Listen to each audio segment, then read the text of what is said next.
There was a massive Xbox leak that revealed plans for consoles, controllers, games, and dreams of acquisitions this week. And the amount of clickbait that I saw around this has been absolutely colossal. Like, I clicked on this one article that was like, Microsoft planned to acquire Nintendo. Yeah. And as I'm reading through the article, I'm sitting here going, no, that's not what happened at all. Yeah. I clicked it because I went, well, surely they couldn't be stupid enough to think that like the government of Japan and Nintendo itself would what for money, like sell out to Microsoft. Like it's not even conceivable.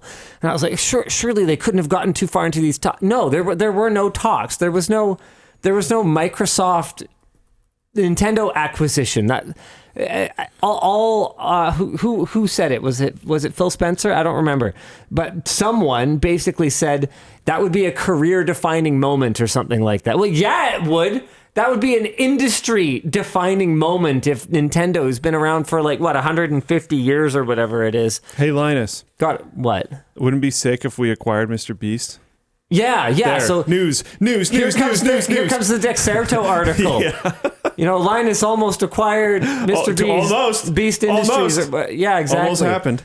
Feastables, more like tech tippables. That's our new chocolate bar, the Quick Bits. That's not bad. We've Quick Bits for like a bagged snack. We wanted to do a cereal at one point. That'd be pretty good. I know, it's a really good name for a cereal. Oh, yeah. dang. We also have Linus cat tips. Quick bites and quick bits in the production queue. Do you know what Linus cat tips are? No. Okay, so I want to make like a cat teaser. Oh, a cat toy. Yeah. And then it would have interchangeable tips, and they'd be doesn't matter.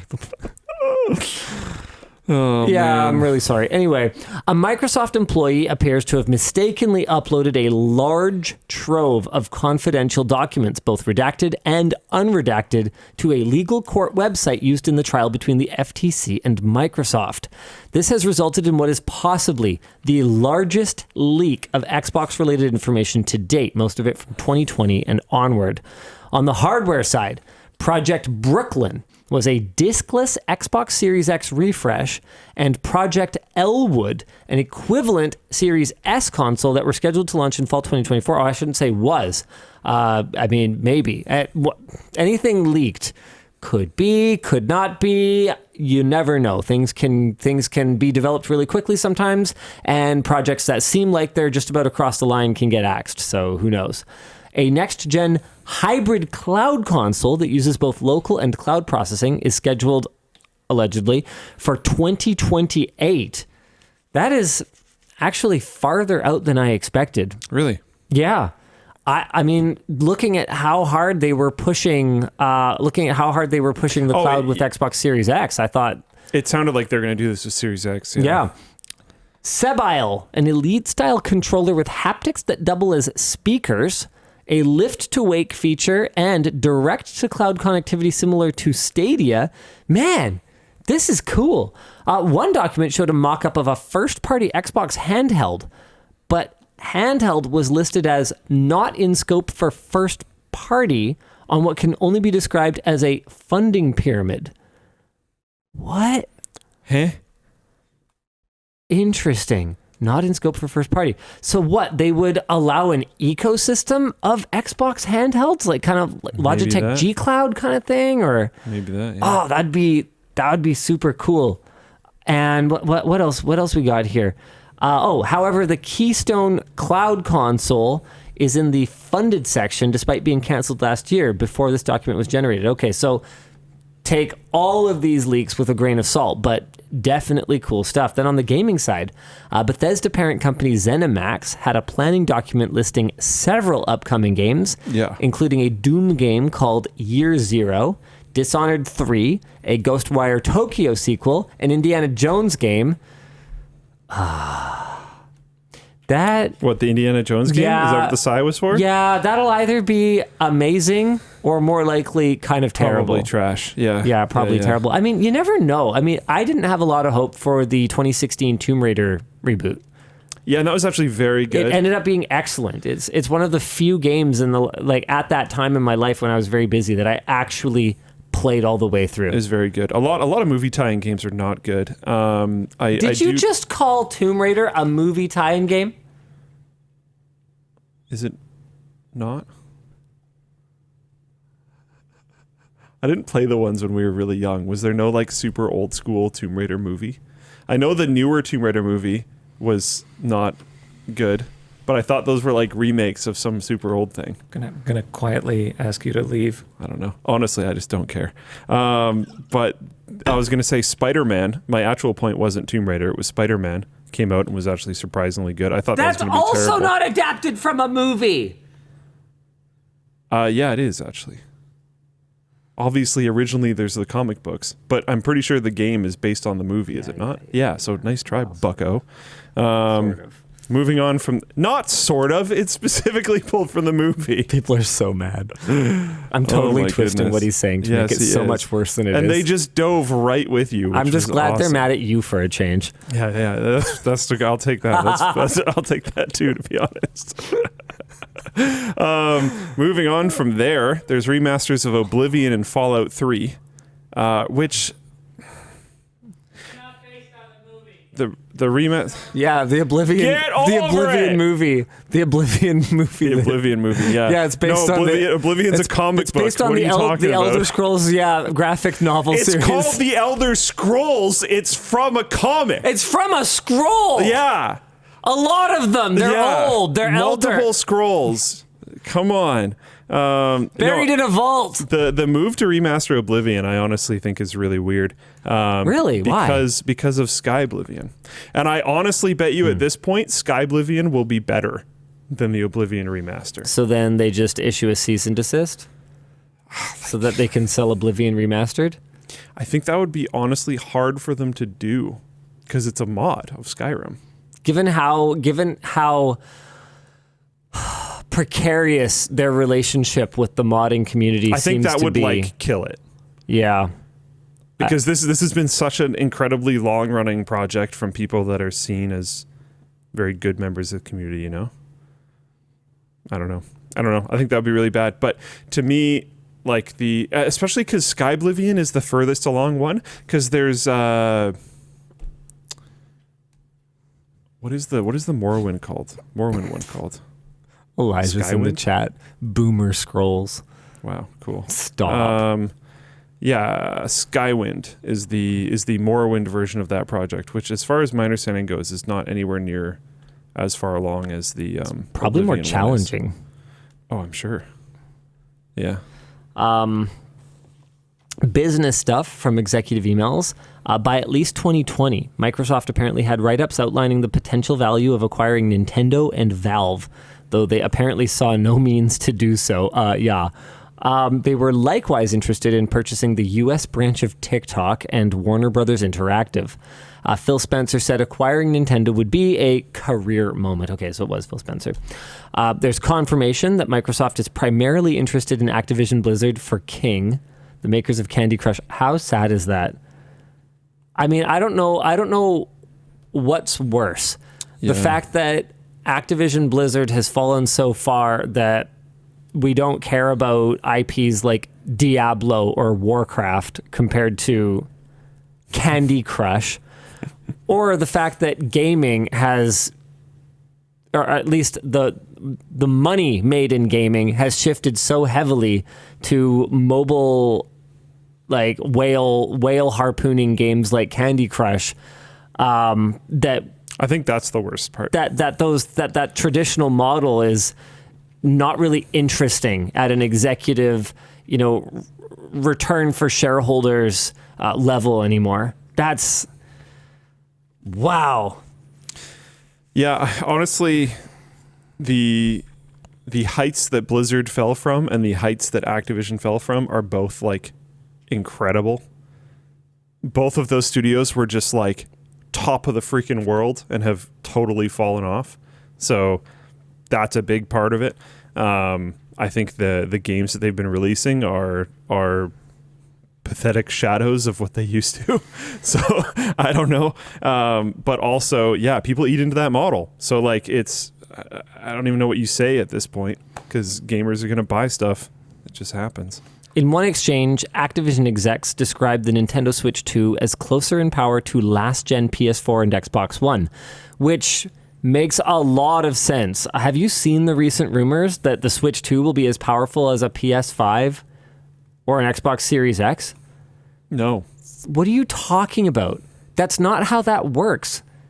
If it is a mobile device, which as far as I can tell, most people seem to be indicating that it will be a Switch 2, a direct sequel, kind of like the Super Nintendo or the Wii U, right? What could possibly make you think it will have anywhere near? In the same article, I'm reading people who are saying it will be based on NVIDIA's Ampere architecture, and it will be a mobile device, and it will have the same performance as a PlayStation. What are you talking about? Oh my God, Conrad just said it's going to be called the Switch U just to make it extra confusing. That would be amazing. I would love that. I should just call it Switch Off at that point, because no one's going to tune into that. Forget it. Got him. Like I feel like this is the same conversation that we had back when Tesla announced that every one of their cars that they were shipping would be capable of full autonomous driving. And I'm sitting here going, look, I don't know everything about everything. Certainly not. There's lots of things I don't know or don't understand the intricacies of. But one of the things that I do know is that at that time, microprocessor technology, even if Tesla was 5 years ahead of the competition, there was no roadmap to the kind of AI inferencing that we were going to need for full self-driving. Like, because remember, self-driving, full autonomous operation is not 99% of the time or 99.9% of the time. Think about it. If it was 99% accurate in 100 hours, you would spend 1 hour doing the wrong thing. On the road, that is not okay. That's horrible. 99.9% of the time, if it was that good, every 1,000 hours, you could be spending an hour driving down the wrong side of the road or on the sidewalk, or a more minor error. There are some issues with interpreting it that way. But it's also not that wrong. Yes, but I would say if you evaluate, so okay, you're right, and based on how that thing is laid out, there's no way to know how that should be interpreted because you don't know the severity of these errors. Yes. But looking at like people driving down the road, what percentage of the time are they doing the wrong thing? By looking somewhere incorrectly or just absent-mindedly, like not really seeing what's in front of them, stuff like that, it's probably extremely high. But they're probably also not driving down the wrong side of the road like you're giving for an example, and there's no way to differentiate those levels of errors. That's true. The That's statistic true. that we had. And we don't know for sure if, like you said, humans are spending, one out of every 100 or 1 out of every 1,000 hours, like completely doing the wrong thing. People run red lights. It happens. People fall asleep at the wheel. Yep, 100%. I think what we can all agree on is that Megs 1991 says in the Floatplane chat, Luke thinks Mario Bros is based on a movie. I didn't know how. I just don't know how you got it so wrong, Luke. It's Tomb Raider. Who cares? Why does anyone care Horny this much? 13-year-olds care. You don't like pyramids, Luke? When did the first Tomb Raider game Poke come your out? eye out. There's Tomb Raider. I just spelled that wrong. Raider game release. What was I, like 5 or something? When did it come out? Tomb Raider Gold is 1998. All right, so I was 1996 in October. So I was 5. Could have been a movie. I don't know. Why do I care? I don't know. Maybe you were a precocious youngster and already a pyramid enthusiast. I might have been at that point. I'm not sure. You either recently were or you were going to be one soon, you know.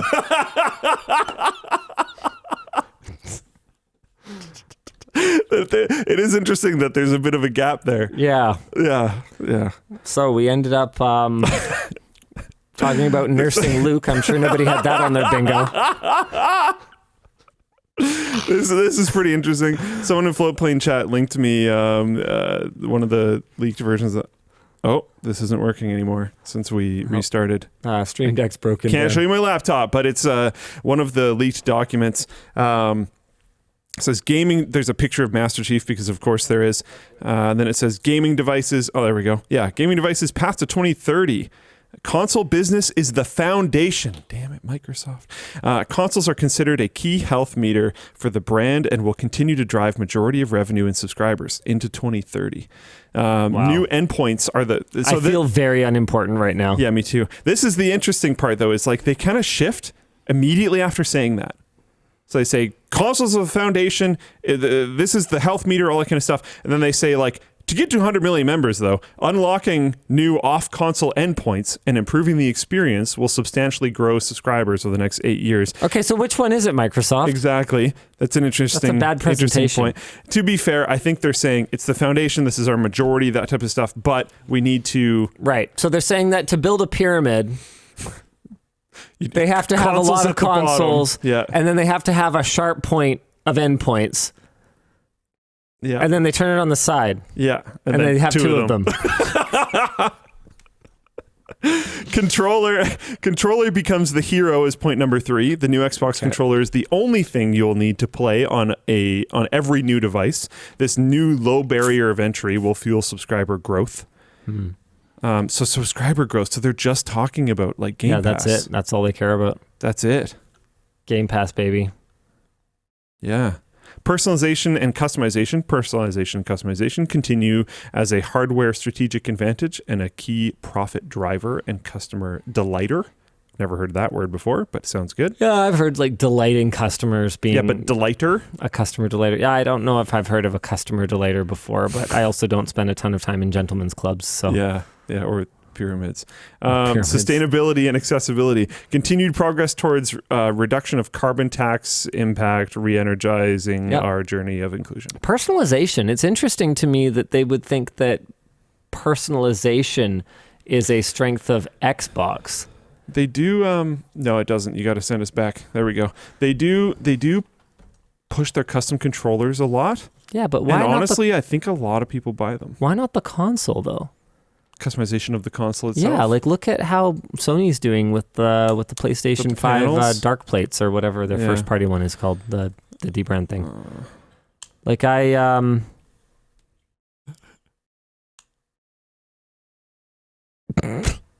Avon Fox says Tomb Raider was a pyramid scheme. Yeah, that's how they made money. It kind of was. It was kind of what? Yeah. Yeah. Yeah, that's interesting. I don't really, shop for Xbox as much. I don't even think they've done much in the way of themed Xboxes this time around. Like we had this all black. We had this super cool like Gears Xbox One X. That was sick. Or was it a One S? I don't remember. But I have one of those actually. Yeah, did you steal it from work? No. Oh, okay. Why the hell do you have an Xbox? It's a long story. I turned it on one time. I'm interested in this story. It's still under my TV though. I would like to hear about it. I'd like to hear the story. I wanted the controller. So we found his weakness. We found the thing that will make Luke spend money. No, I didn't buy it. Oh my God. Okay. Carry on. I wanted the controller. So I had the red... I should have known better. Gears controller. Yeah. That I probably stole from work. Yeah, that definitely, because I think it disappeared. The red one. I've had it for like years. It was before there was a lounge. So I don't know where I got it from. I might have got it from Willow, actually. I'm not sure. Nice backtrack. It's possible. Good job. It's technically possible. But I had the red Gears controller, and I wanted to play NHL with my brother, because they won't release NHL on PC since, like, what was it? Like 96 or something? Like, no, it was in the 2000s, like 2005 or 2006 or something. Oh, maybe it's 2006. Yeah.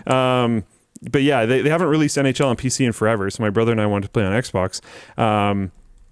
And I didn't really want to buy an Xbox, but I had plans of how we could play an NHL game on the TV. Don't worry about it. Through cloud streaming. Sure. But anyways, I wanted more Xbox controllers, and I couldn't find getting just the Gears controller, because that's all I wanted. I didn't actually want the Xbox. So I reached out to a contact and was like, can I buy just the controller? And then they sent me the whole thing. I didn't know they were going to do it. So you leveraged your, contacts here. I did not meet this person through work.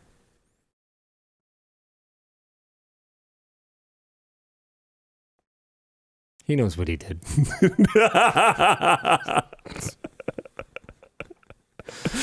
Okay, so you have an Xbox it's now. Turned on once. Well, no, I've had it for like 4 years or something. Yeah, they got a really great value out of that. Yeah. Yeah. Okay. Yeah. Hey, I mean, the good news is it can never, red ring of death if you never turn it on. Well, okay, because I know that's not an issue with the series. You'll even remember Xbox One S or whatever. Remember I got that TV? Yeah. The TV was more or less also so that I could like have people over. Oh, right. And then that was that was a week before COVID happened. Yeah. How'd that go for you? Now I'm not even the one that uses the TV anymore. It's like exclusively my girlfriend. I don't ever use it. I think you had an inkling that was going to happen at the time, though. I did. Yeah. Because you were like, yeah, I don't care about the TV, but this is the good one, right? I'm like, yeah. And you're like, okay. Yeah. That's exactly how it happened. Yeah. Okay. That makes sense. I did zero research. I called Linus like on the way to the store and was like, tell me what to do. Hey, it's a good TV. It's great. It worked. It worked quite well. You bought it at a good time because basically there was some huge sale. You've got 4K 120 hertz. You've got HDR support. You've got variable refresh rate with like G-Sync compatibility or whatever. So you've got basically everything you need, and all that's happened since then is they've gotten a little bit brighter, basically. More color gamut, more brighter. They are better. The newer ones are better. But if you are using them anytime other than during the day with sunlight coming in, the newer ones are better. But man, are you ever having a lot of the experience with, I think it's like a C2 or something that you have, C1? I don't remember. You'd honestly probably remember better than me. Man, it might not even be. No, it must be like a C10. Yeah. That sounds more correct. It's probably a C10. Yeah. That sounds more correct. Yeah, because they started over. Oh, really? Yeah. So there's C8 and 9 and 10 or whatever. I can't remember if there was a C in the 8 generation. Luke thinks Wanshow is based off Wanshow Bingo.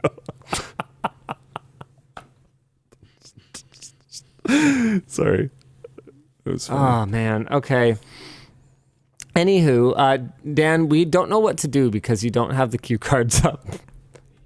Yeah, I lost everything. What's next? Oh, hey, my buttons work now, though. I fixed the buttons. Look, it's Dan. I just fixed the buttons. It's flustered Dan. What do we do? Merge messages now? I don't know. This one says do merge messages. Okay. I'm gonna put that up. He still hasn't managed to put it up there. See, he hit the microphone. There's a microphone. Why are you hurting our viewers? They deserve and it. yourself. I deserve it. No. No. This hasn't happened in so long. I don't know what I'm doing anymore. I swear this never happens to me. Yes. Oh, interesting. Sorry. Hold on. What? Hold on. There's interesting slides in this deck. Cloud first gamers is the blue, PC first gamers is the light green, and console first and multi-device gamers are the we dark that green. small? Well, this okay. is Game Pass I don't subscribers. think multi-device is fair. That's stupid. You can't just lump multi-device in with console. Because there's plenty of PC first gamers that are multi-device. Oh, man. Yeah, that's pretty dumb. That feels like someone on the console team trying to inflate. Trying to juice it. Yeah. Trying to juice the numbers. Yeah. Yeah, I don't know. That's it. Yeah, that's a strong disagree. Wow, that thing is... Brooklyn? It looks like a router. It's just like a circular like one of those Series old X? stupid like D-Link had routers that looked like that, I think, back in the day. Updated technologies. Wow, this leak is crazy. It actually is. Holy crap. Giving our fans more to love. Like this is clearly presentations that real time was spent on and are very real. Wow. Die shrink for improved efficiency. Undisputed. Yeah, I think there are a fair number of people that would dispute the Series S in general and its positive contributions to console gaming. But sure. Yeah.